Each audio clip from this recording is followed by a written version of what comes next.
Imagine a book that has survived the centuries, full of signs and symbols that no one can read. A manuscript that challenges scientists, cryptologists, and even military specialists around the world. A text that has resisted all attempts to decipher it for over 600 years, leaving even the most brilliant minds in disbelief. This is the story of the Voynich Manuscript, one of the most enigmatic books in history. Part 1. Unraveling the Mystery. In the year 1902, Polish antiquarian and bibliophile Michał Voynich came across an unusual document in one of the Italian monasteries. It was at Villa Mondragone, near Rome, where there was a library belonging to the Jesuits. Voynich, known for his passion for rare books, immediately saw that he was holding something special in his hands. The manuscript had about 240 pages, made of high-quality parchment. It was covered in intricate drawings of plants, stars, female figures bathing in green pools, and, most astonishingly, text written in a completely unknown language. The writing resembled medieval scripts, but none of the letters matched any known alphabet. Every word seemed logical, as if it made sense, but no one could understand it. Voynich knew that he had stumbled upon something that could change history. The first attempts to decipher the text were made almost immediately after the book fell into the hands of researchers. Paleographers and linguists have concluded that the manuscript may have been created at the turn of the 14th and 15th centuries. The style of illustrations and the materials used indicated Central Europe, but there was no final confirmation of these findings. Even then, theories emerged that the document might contain ancient knowledge about medicine, alchemy, or astronomy. Some believed it was a manuscript created by monks who had discovered secrets of nature known only to the initiated. There is also a hypothesis that the book may have been the work of Roger Bacon, an English philosopher and alchemist of the 13th century, who was centuries ahead of his time. Others have suggested that the author may have been John Dee, an advisor to Queen Elizabeth I, known for his research into the occult. However, over time it has become clear that the manuscript contains something much more complex. Each attempt at deciphering ended in failure, and subsequent generations of researchers left behind only more questions. Part 2. The Struggles of the Cryptologists. After the discovery of the manuscript by Michał Voynich, the book ended up in the hands of many distinguished scholars and cryptologists.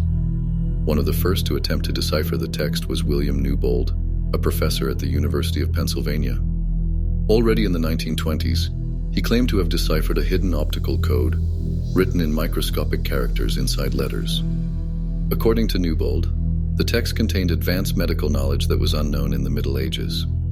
It allegedly included a description of the structure of the human brain and microscopic images of cells, suggesting that the author of the manuscript used a primitive microscope. The scientific world was shocked, but eventually Newbold's theory was disproved. His reading method turned out to be incorrect, and the marks he saw were merely cracks in the parchment. In the 1940s, American cryptologist William Friedman, one of the world's top code breakers, who helped the Allies break German codes during World War II, joined the case. Friedman and his team have spent over 30 years examining the text of the Voynich Manuscript. Ultimately, he concluded that the text could have been written in an artificial language, created solely for the book. Friedman's hypothesis suggested that the manuscript could have been an attempt to create a universal philosophical language that would convey the perfection of nature. This idea was based on the concept of Gottfried Wilhelm Leibniz, a German philosopher from the 17th century, who dreamed of creating an ideal language, free from inaccuracies and ambiguities. However, this theory did not lead to a breakthrough. Any new scholar who picked up the manuscript encountered the same obstacles. The text seemed to have a linguistic structure, but it could not be assigned to any known language. Moreover, statistical analysis showed that the length of the words and their repetition resembled natural languages, but no known alphabet or cipher fit that pattern. Over the decades, dozens of theories have emerged, from the scientific to the downright fantastic. Some have claimed it was the language of a lost civilization, while others have suggested the manuscript was a forgery, created by a medieval fraudster who wanted to make money selling the mysterious book. There were even claims that the document was a message from extraterrestrials, and that its text was a coded message from a distant galaxy. However, none of these hypotheses were ever confirmed.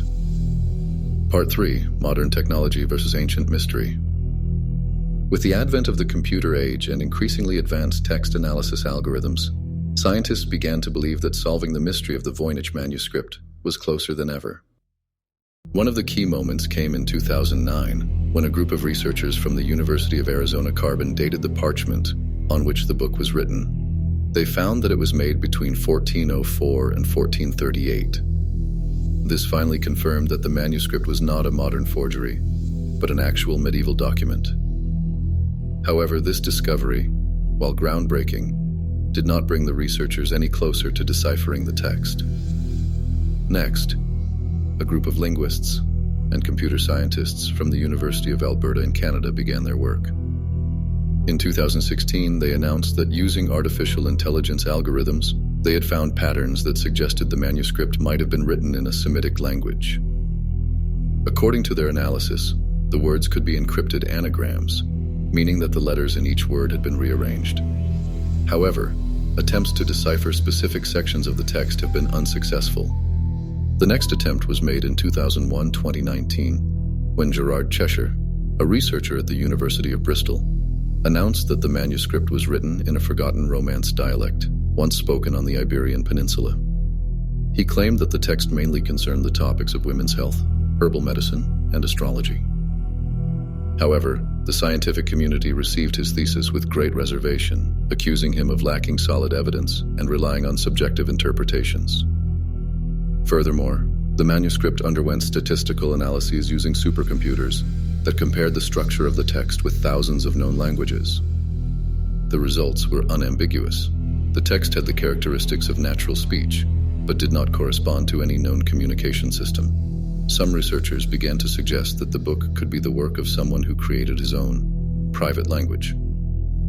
Others were inclined to the hypothesis that it was coded secret knowledge, intended only for the initiated, and the key to understanding it was lost forever. Part 4, Theories and Secrets That Will Survive the Ages. Despite the passage of more than 120 years since the discovery of the Voynich Manuscript, its contents remain undeciphered. Every advance in technology, every new cryptographic method, ends in the same wall of incomprehensible symbols. Modern theories about the book's origin and purpose are becoming more and more bold, reaching even beyond the limits of rational explanation. One of the most intriguing hypotheses is that the Voynich Manuscript may be the work of an extraterrestrial creature. Some researchers suggest that the unknown language, as well as the strange illustrations of plants and stars, may be a record of knowledge passed on to humans by alien visitors. According to supporters of this thesis, some of the plants visible on the pages of the book have no equivalents in Earth's flora. Others claim that the manuscript is a manual of alchemy, a treasure trove of knowledge about elixirs, longevity, and even the transmutation of metals. The Middle Ages was a time when alchemists searched for the philosopher's stone, a substance that was supposed to turn lead into gold and grant immortality. Perhaps the author of the book achieved this goal, and the manuscript is the only trace of his success. Skeptics, on the other hand, believe that the manuscript is a simple hoax, perhaps the work of a monk or a medieval writer who created the book to intrigue and confuse his contemporaries. It is possible that this was a clever way to obtain money from wealthy patrons eager for secrets and hidden knowledge. However, there is something that prevents us from considering this book a simple joke. The syntax of the text, the repetition of words, and the internal logic of the language suggest that the manuscript contains a real message, the key to which still remains beyond our reach. Currently, the Voynich Manuscript is kept in the library of Yale University in the United States, in the collection of rare books. Every year, dozens of researchers, cryptologists, and enthusiasts try to crack its secret. Each of them hopes that he will be the one to read the words that the world has been waiting for over 600 years. Will this mystery ever be solved? Or maybe the Voynich Manuscript will forever remain a symbol of human helplessness in the face of the mysteries of the past. What do you think about this? Let me know in the comments. Subscribe if you want, and see you in the next episodes.